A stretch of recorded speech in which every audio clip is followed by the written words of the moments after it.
Payman. Thank you, Acting Deputy President. I rise tonight to speak on the escalating humanitarian and security crisis in Sudan and to honour the voices of the Sudanese Australian community leaders who met with me recently. The head of mission from the Sudanese Embassy, Ahmed Abdulatif, and community representatives in Perth, Mohammed O. Ibrahim and Yaqub Yusuf. Sudan has endured unimaginable suffering since April 2023, when conflict erupted between the Sudanese Armed Forces and the Rapid Support Forces militia. Since then, the RSF has seized control of one of Darfur's 5 states, committing acts of ethnic cleansing, mass displacement, sexual violence, and grave breaches of the Geneva Conventions. More than 12 million people have been forced from their homes, the largest displacement crisis in the world today. Recent ABC reporting confirms that the United Nations found credible evidence that the United Arab Emirates have been arming the RSF, the very militia accused of genocide in Sudan.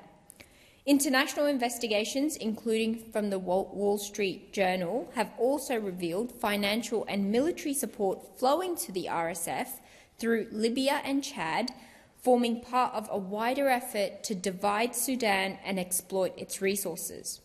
Now, Australia has contributed more than $60 million in humanitarian support since 2023, and while this aid is welcome, it falls short of the scale of this crisis. Only 20% of Sudan's global humanitarian needs have been met. Yet, at the same time, Australia continues to export arms to the UAE, nearly $300 million in weapons and ammunition over the past 5 years, including components for lethal F-35 fighter jets.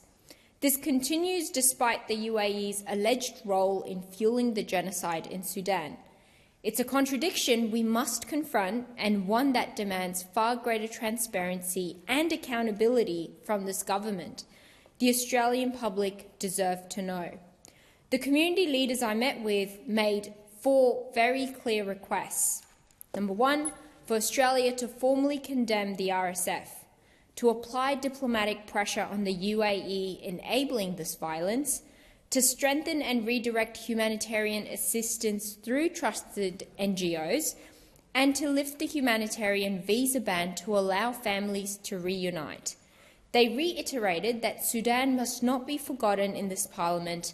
I gave them my word, and I give it again tonight, that I'll continue to advocate for these actions. Now, let's move on to another matter of urgency. The race to the bottom on the EPBC reforms is on.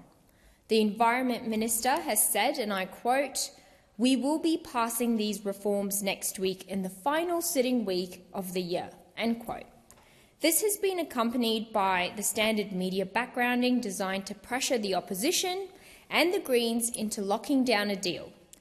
It was not so long ago that the Minister spoke without using absolutes when the Senate was debating how long the EPBC reform bill should be referred to committee for at the end of the last month. The minister's words were, and I quote, "We should get on with it." Should, not will. The Senate opted for a more thorough inquiry.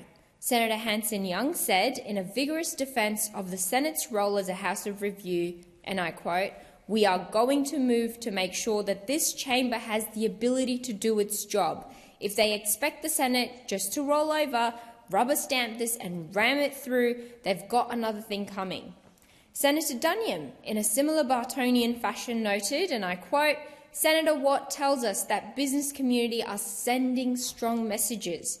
If you talk to business community, they say they want time to scrutinise this as well because it's all been rushed." Now, if the government gets their way, they will probably, which they probably will, at least one of these quotations will have aged quite poorly by the end of this week.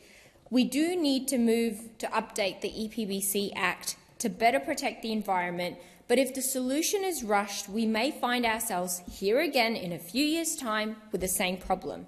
An outcome that prioritises politics over policy, regardless of who strikes the deal, is not what Australians have sent us here to do. They sent us here to ensure that the EPBC reforms would protect the environment, not primary Payman, votes. your time has expired.